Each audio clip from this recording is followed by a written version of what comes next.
At the height of its popularity in the 80s, the G.I. Joe, a real American hero toy line, was churning out quite a lot of new characters and action figures every year. The majority of the new characters were Joes, of course, with just a few slots going to Cobra. And of those few choice slots, half of them were usually new types of army building troopers. We rarely got too many unique individual Cobra characters.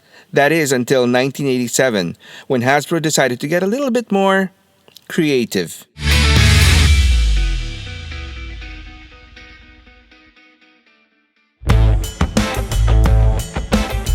At first glance, I think it's safe to say that most people would probably think that Raptor, Big Boa, Crystal Ball, and Croc Master belonged to another toy line not called G.I. Joe.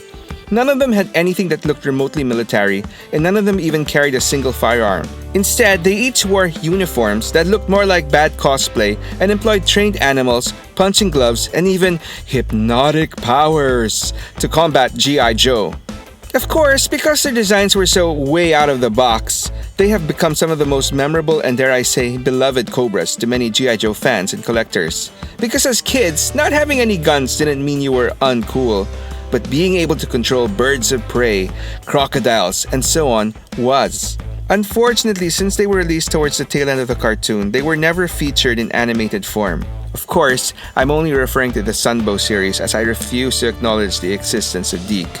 In the comics though, they each got some time to shine, whether in the original Marvel run, Devil's Due, or IDW.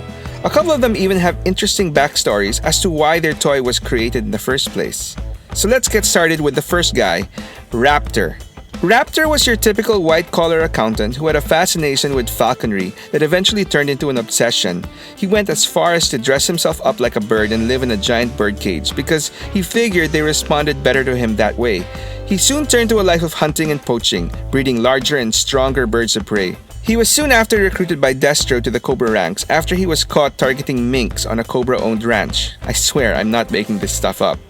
In the original Marvel comics, he worked closely undercover with Crimson Guardsman Fred VII. When the original Cobra commander was abandoned by Serpentor, he took refuge in Fred's garage where he was presented with a new battle armor to take back the Cobra leadership.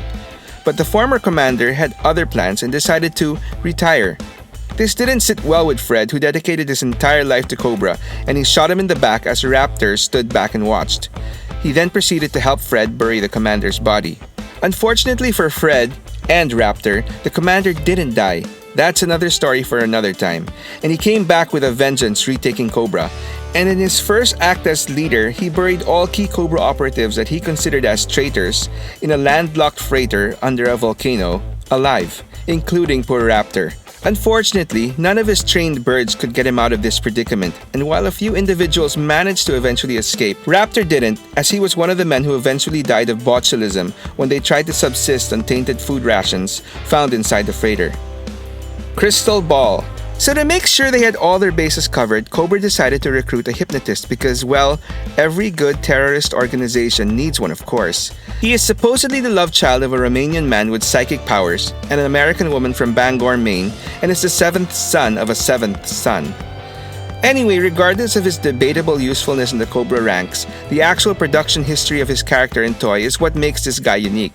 Supposedly, Owen King, son of famous American supernatural horror author Stephen King, was a huge G.I. Joe fan when he was a boy. So much so that Hasbro designed and named the Joe character Sneak Peek after him.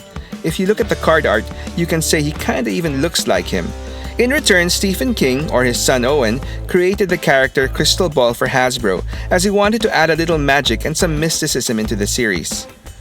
Fortunately, as part of what seemed to be his personal mission to make lame G.I. Joe characters actually cool, in his IDW critically acclaimed series Cobra, writer Mike Costa reimagined Crystal Ball's overall character into a definitely creepier individual, modeling him after famed Watchmen writer, the Englishman Alan Moore, which makes that two famous authors that this character is linked to.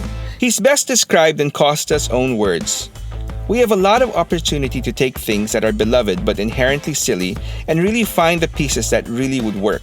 I love the idea of a Svengali-like villain, someone who was so creepy and magnetic. He doesn't have to have supernatural powers, but it doesn't matter.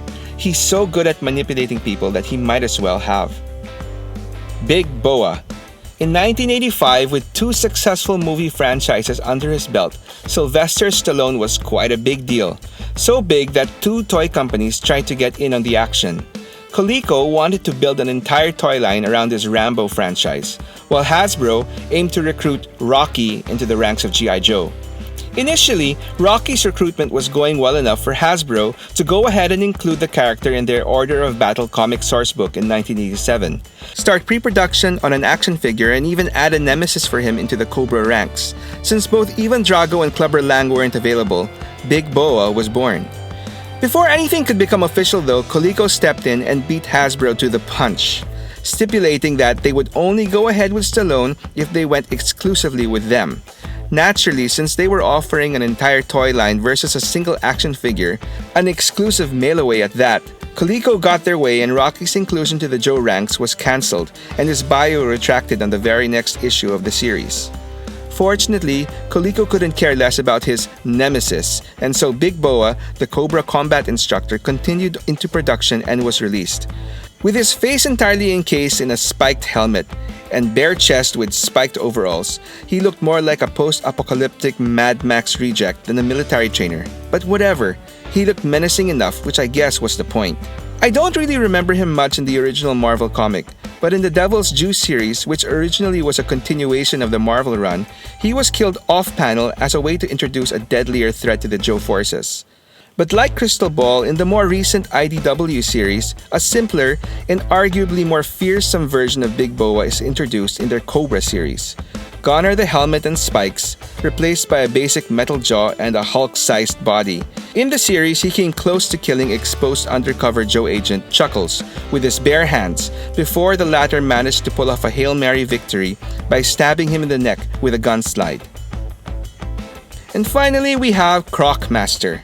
Whether it was because of his scaly vest and boots or that he trained ferocious alligators and crocodiles, Croc Master was arguably the coolest looking of these 4 crazy characters. He was in charge of security on Cobra Island, populating the sewers and swamps with his supposedly trained man-eating reptiles. In the Marvel comics, while I'm not so sure of exactly what he did, I guess he just sided with Serpentor, he unfortunately shared Raptor's fate, dying of botulism after being buried alive by Cobra Commander. Whereas his toy and Marvel comic appearance gave him a rough, muscular look, his modern version in the IDW comic went the other way, giving him a hunched, skinnier body and ditching the reptile scale for a more practical modified wetsuit.